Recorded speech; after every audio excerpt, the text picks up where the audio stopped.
Respon DJ Panda pasca Erika Charlina akui hamil 9 bulan di luar nikah.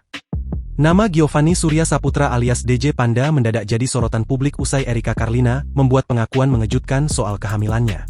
Meski Erika tak menyebut sosok nama secara langsung, netizen ramai mengaitkan DJ Panda dengan kabar tersebut. Bahkan usai Erika mengurai pengakuannya hamil di luar nikah, akun Instagram DJ Panda kini ramai digeruduk netizen. Netizen bahkan menuduh DJ Panda tidak bertanggung jawab dan sudah mengancam Erika. Tak tinggal diam, merespon pemberitaan tersebut, DJ Panda pun akhirnya angkat bicara dan memberikan klarifikasi tegas lewat media sosialnya.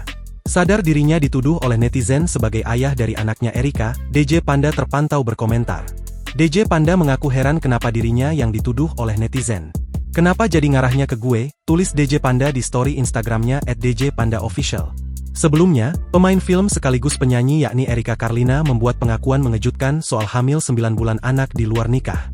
Erika bercerita bahwa ia akan melahirkan bayi berjenis kelamin laki-laki pada tanggal 8 Agustus 2025. Pengakuan tersebut diungkap Erika Charlina lantaran dirinya mendapatkan ancaman dari sang mantan pacar. Padahal sebelumnya Erika sempat mau menikah dengan pria tersebut namun urung dilakukan. Ada 3 alasan Erika tidak jadi menikah dengan ayah dari buah hatinya. Yakni karena si pria katanya sudah punya anak sebelumnya, sering selingkuh hingga sifatnya yang tak dewasa. Download Tribun X sekarang, menghadirkan lokal menjadi Indonesia.